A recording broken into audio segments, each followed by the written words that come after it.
Hello les investisseurs, j'espère que vous allez bien et je vous retrouve dans cette vidéo dans laquelle on va débriefer un petit peu ce qui s'est passé sur la semaine. J'ai pas mal de points à aborder.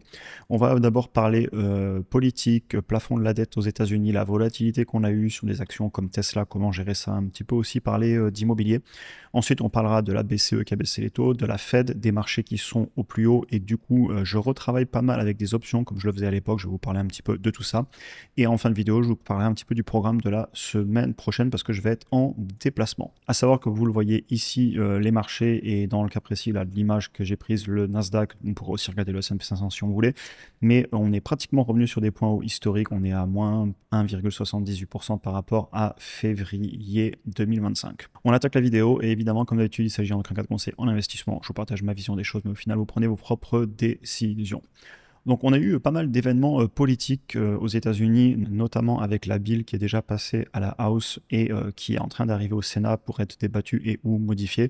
Donc globalement, c'est une loi et ou un projet de loi qu'ils doivent faire passer. Et dedans, il y a notamment quelque chose qui fait très polémique, qui est l'augmentation du plafond de la dette aux États-Unis de 4 trilliards de dollars. Et la version qui arrive au Sénat, qui n'est pas encore votée, on passerait déjà à 5. Et ça fait énormément parler, bien évidemment, puisque ça pose encore et toujours la question des déficits permanents des États et de toujours dépenser plus. Et on va pas en reparler forcément en détail dans cette vidéo. J'ai fait de nombreuses vidéos sur la chaîne sur le fait que pour moi, il n'y a pas d'alternative, qu'ils continueront à imprimer, à s'endetter, qu'on aura des déficits et honnêtement, je pense que c'est un petit peu aussi pour ça qu'on a les indices, vous le voyez ici, qui reviennent sur des plus hauts, l'or qui se comporte très bien, le Bitcoin qui est aussi pas loin des plus hauts historiques. Au final, les investisseurs, ils ne restent pas en fiduciaire. En parlant de fiduciaire, ils ont racheté pour 10 milliards de dollars de leur propre dette. Ça ressemble un petit peu au Japon. Bon, c'est pas la première fois qu'ils le font, mais c'est quand même à noter. 10 milliards sur une journée. Imaginez ça si on fait ça sur 100 jours, 200 jours, 300 jours. L'impression monétaire va revenir, la fuite en avant aussi, ça fait longtemps que je défends cette idée sur la chaîne, l'avenir nous en reparlera. Mais en tout cas, ça a été fait, ils ont racheté pour 10 milliards de leur propre dette sur une journée. Je voulais aussi vous reparler un petit peu de la volatilité, notamment Tesla qui a pas mal baissé, moins 14% sur une journée. Et je tenais à vous dire, l'ascenseur émotionnel, c'est normal sur les actions individuelles. Et c'est pas du tout que telle ou telle entreprise. Par exemple, je vous ai mis ici Nvidia qui sur 2 jours, du 2 au 4 avril, avait fait moins 14,59% et je crois qu'il y avait une journée à pas loin de moins 10%. Dans le même style, vous aviez Amazon qui, si on s'amuse à regarder sur quelques jours, nous a fait des baisses, vous voyez, de 15 à 20%. Donc la volatilité, c'est normal et je voulais vous en reparler déjà parce que l'ascenseur émotionnel, si on est en action individuelle, il faut s'y faire et même si on est en ETF, hein, rappelez-vous de mars 2020, c'était très violent aussi sur les ETF. C'est tout à fait normal, on s'y fait dans le temps et si je vous en reparle, c'est juste par rapport, notamment, je voulais parler d'effet de levier. Parce que vu que je reparle d'options en ce moment, ça peut être très dangereux. Donc, je tenais juste à le rappeler. Attention à ne pas se faire liquider, à avoir vendu des calls le jour d'avant sur de la margin et se retrouver à se prendre un appel de marge. Soyez quand même prudent parce que j'ai déjà reçu des messages dans le sens qu'il y a des personnes qui ont pu recevoir des appels de marge sur de la grosse volatilité. En avril, notamment, j'avais reçu des messages comme ça. Donc, toujours un rappel de prudence. Oui, la volatilité, ça arrive. Les événements singuliers qui peuvent vous faire baisser ou monter une action de 10, 15, 20% et vous pouvez la perdre. C'est-à-dire que si vous vendez un call et que vous faites plus 15%, eh bien, pour racheter le call, ça va coûter cher. Donc, on peut se retrouver à vendre une action que vous ne voulez pas vendre. Enfin bref, faire attention avec ça. L'autre point aussi que je voulais vous montrer, et ce serait intéressant de savoir si une vidéo pourrait vous intéresser sur le sujet, l'immobilier, j'en parle assez souvent sur la chaîne, vous savez que c'est quelque chose que je trouve assez risqué, et je le fais personnellement parce que ce n'est pas mon argent, je le fais parce qu'il y a de l'effet de levier, mais je ne mets surtout pas de l'argent déjà gagné et taxé sur l'immobilier papier, je préfère largement le mettre en bourse ou même sur des indices, je trouve ça personnellement moins risqué, j'en ai déjà parlé sur d'autres vidéos, mais ça vous montre, c'est intéressant, l'immobilier au Japon, entre l'an 2000 et aujourd'hui, eh bien, on est en baisse. Ils ont bien évidemment des problèmes au niveau notamment de la population, du taux de natalité, mais c'était à noter, parce que j'entends souvent parler d'immobilier, j'en fais à titre personnel, mais il faudrait qu'un jour, peut-être que si ça vous intéresse, je refasse une vidéo sur qu'est-ce que j'entends par l'immobilier, c'est risqué, pourquoi j'en fais, est-ce que sur le long terme, je veux en conserver, dans quel cas, en investissement, en résidence principale, etc.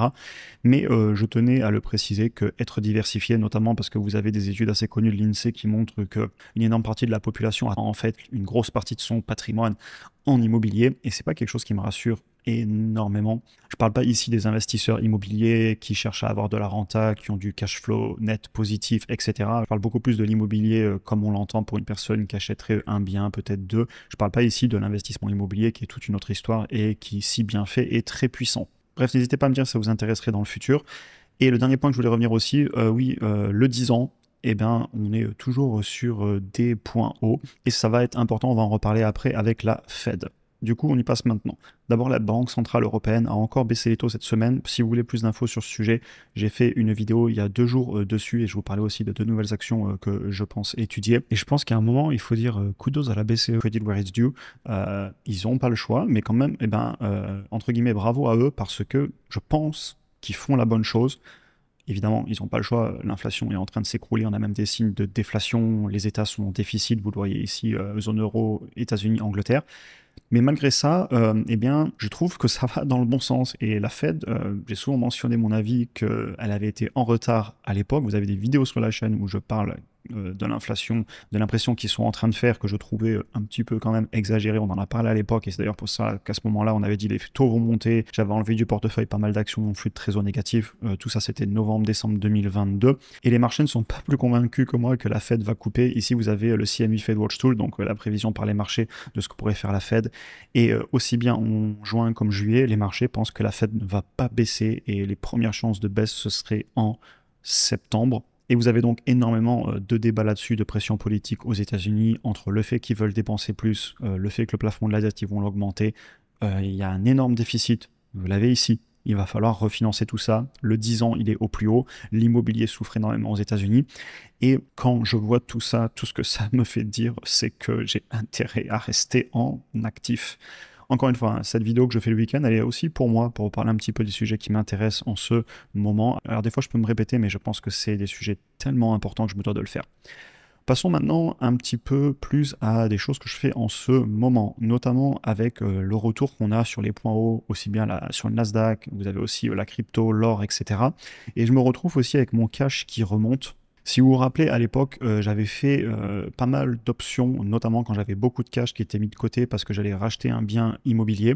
Et ensuite, j'avais eu beaucoup moins de cash du coup parce que je suis venu à le réinjecter en bourse début 2024 après l'achat. J'avais gardé du cash au cas où j'ai à faire un apport et aussi pour avoir un bon dossier au niveau de la banque. On va pas plus parler d'immobilier aujourd'hui.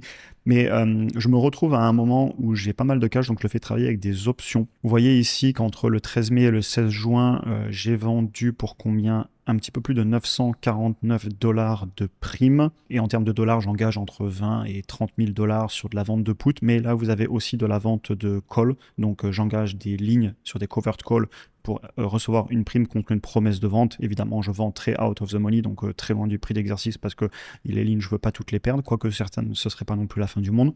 Et pour les puts, évidemment, je vends parce que je suis prêt à me faire assigner. Notamment ici, vous avez sur IMSS, j'ai eu des contrats qui ont expiré la semaine d'avant et cette semaine. Notamment celui à 95,04 là et à 52,44. Donc ça, c'est bon, c'est acté, c'est dans la poche. Et vous voyez, je vends des puts à 50, 51 et sur le plus long terme, j'ai vendu aussi du 40. Et là, vous avez les primes à 142,22, 164, 94 $ et 87,22.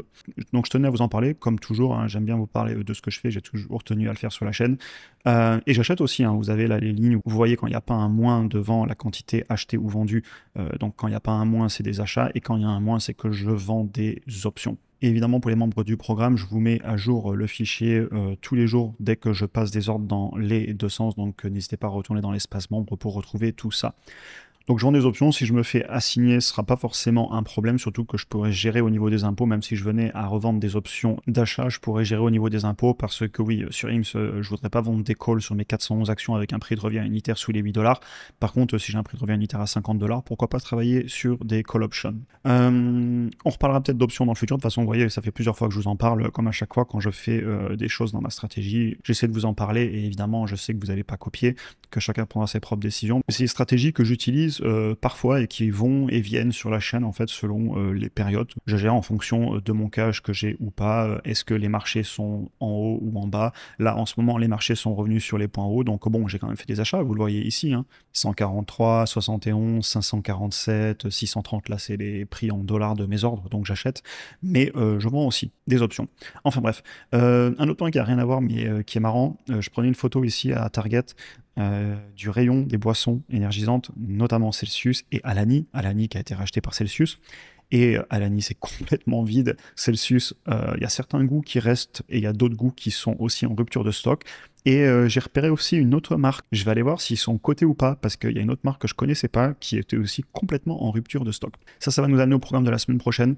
Un de ces quatre, je vous reparlerai certainement de Celsius. On verra si j'ai des sujets pour la semaine prochaine. Pourquoi pas vous en reparler maintenant ou plus tard, mais dans tous les cas, j'ai toujours mes positions dans le portefeuille. Pour la semaine qui arrive, je vais être en déplacement, donc je vais certainement... Alors là, on est dimanche quand vous regardez cette vidéo du résumé de la semaine. Je pense que mardi ou jeudi, je vous parlerai du Blockchain Group. J'ai reçu beaucoup de commentaires dessus, ça a l'air d'intéresser pas mal de monde. Donc on se refera une vidéo proxy crypto en bourse, sachant que Blockchain Group fait partie de cette stratégie des bitcoins que je use, mais je pourrais aussi vous reparler de MicroStrategy, de Metaplanet, on verra, etc.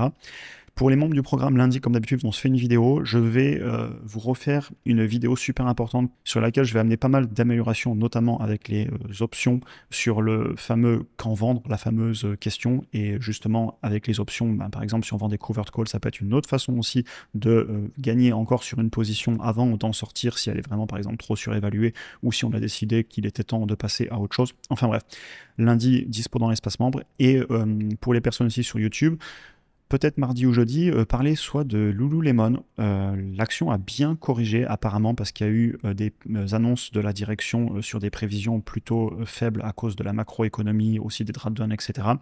Et aussi peut-être parler d'Intel qui a eu des difficultés. J'en avais déjà fait des vidéos dessus sur la chaîne et j'aime bien faire le suivi des actions dont j'ai déjà parlé parce que je trouve que ça fait des vidéos intéressantes où on voit l'évolution d'une entreprise dans le temps. N'hésitez pas à me dire si ce sont des sujets qui vous intéressent, aussi bien Lululemon, Intel, Celsius, ça reviendra un jour, et la crypto, c'est sûr que j'en parlerai. J'espère que la vidéo vous aura intéressé. En tout cas, je vous souhaite une excellente journée et à très bientôt pour un prochain épisode.